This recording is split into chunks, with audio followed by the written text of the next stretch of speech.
according to the National Vital Statistic Report of 2017, reported by the Center of Disease Control, or the cdc.org.gov, I apologize.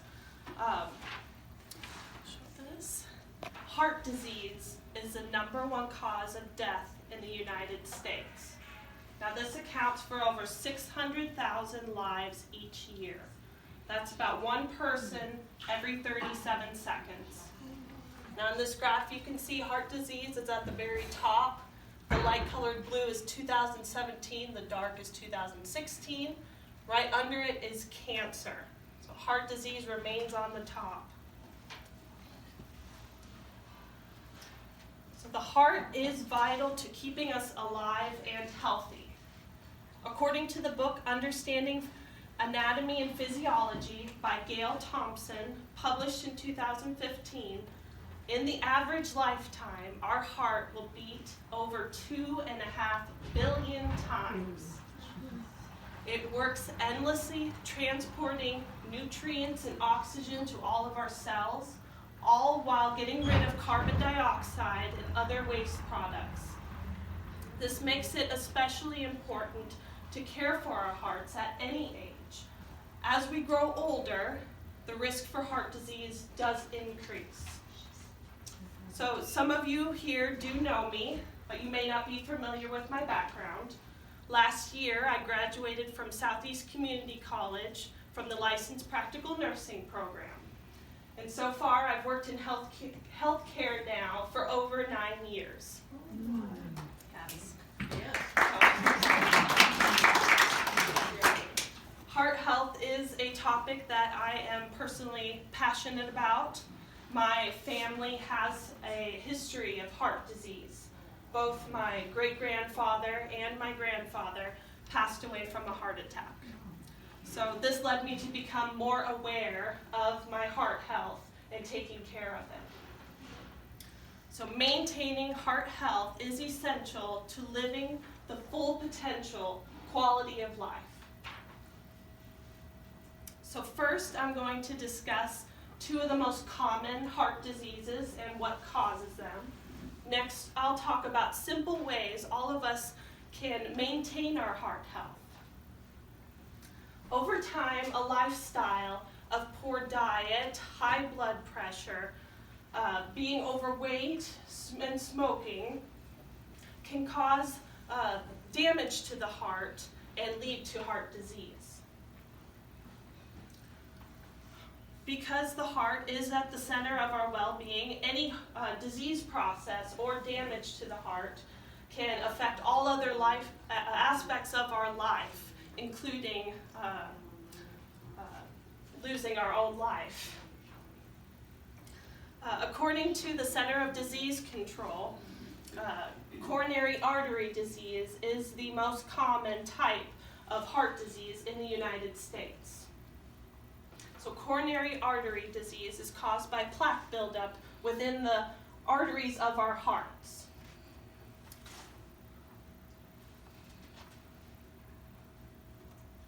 Sorry, this timed out on me.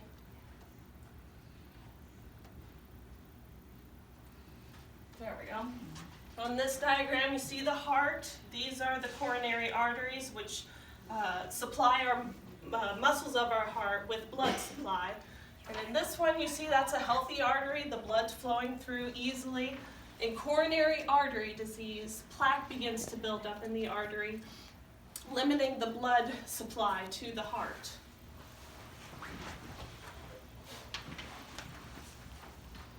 So another common disease of the heart is congestive heart failure.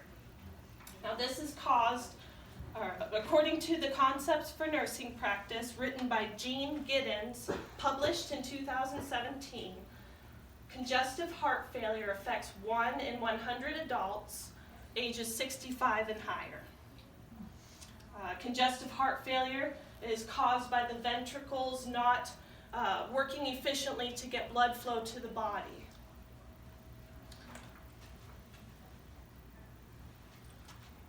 Here is diastolic congestive heart failure and systolic congestive heart failure. In diastolic, the heart does not fill with blood properly. You see, the ventricles have become thick, so when it squeezes and contracts, it will not get blood properly to the body. In systolic, the walls have been stretched thin of the ventricles, so when it squeezes, it will not, again, get blood flow properly to our body. So causes of congestive heart failure. The main cause of congestive heart failure is actually coronary artery disease, like what I just discussed. Another cause is prolonged high blood pressure and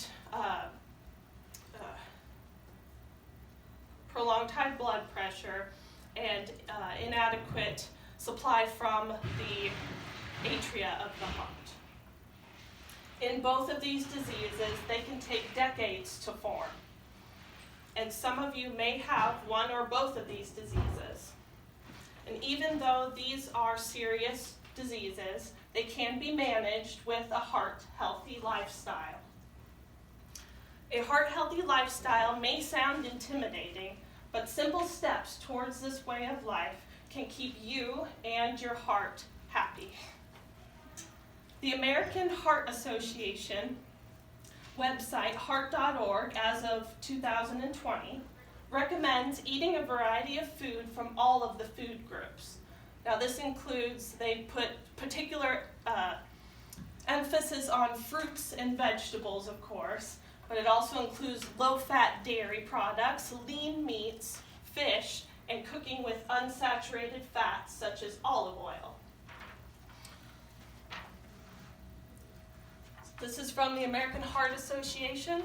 They recommend to have a diet high in unsaturated fats, such as the olive oil, like I just had mentioned, and avocados. It looks like salmon, and some almonds, nuts, and legumes. They recommend limiting red meats, cheeses, butter, saturated fats, heavy cream, good stuff, and to very much limit pastries, cakes, coconut oil. An interesting fact about coconut oil: it has double the saturated fat of butter, unfortunately. According to the American Heart Association, a blood pressure below 120/80 is recommended. To achieve this blood pressure, they recommend limiting your sodium intake to no more than 1,500 milligrams each day. Now, if you want to get technical, you can look at the nutrition facts of all the foods you eat, and that will tell you how much sodium is in each product. Another easy way to achieve a good blood pressure is to manage stress levels. You can do this with relaxation techniques such as meditation and deep breathing, and also exercise. To monitor the health of your heart, it's recommended to visit your doctor regularly. At the doctor's office, they can monitor your blood pressure, pulse, and other vital signs. They also can do blood work to monitor the amount of fats in your blood. To keep your heart and body active, the American Heart Association recommends 150 minutes a week of moderate intensity activity. Moderate intensity activity is anything that raises your heart rate and respiration rate. So this includes riding the new step, about 20 minutes a day. 150 minutes a week is 20 minutes a day approximately. Yes. Huh. That's what I do. Good. And also brisk walking. It would be nice if the weather was that nice right now, but this weekend it is supposed to get up to 65. Yeah. So if you want to take a stroll out in the courtyard, there you go.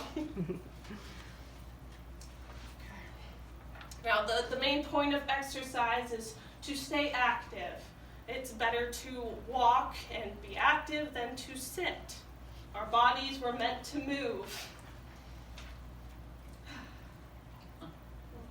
So whether you are 20 or 40, 80, or close to 100, maintaining heart health is essential to living the full potential quality of life. Now, we discussed two of the most common heart diseases, congestive heart failure and coronary artery disease, and then we went over some simple and effective ways to maintain our heart health, which include the exercise, maintaining a blood pressure of less than 120/80, eating a heart-healthy diet, and regular checkups with your doctor. So then I will end with a quote I found while researching on the American Heart Association's website. It's by Jim Rohn. It says, "Take care of your body. It is the only place you have to live." Thank you.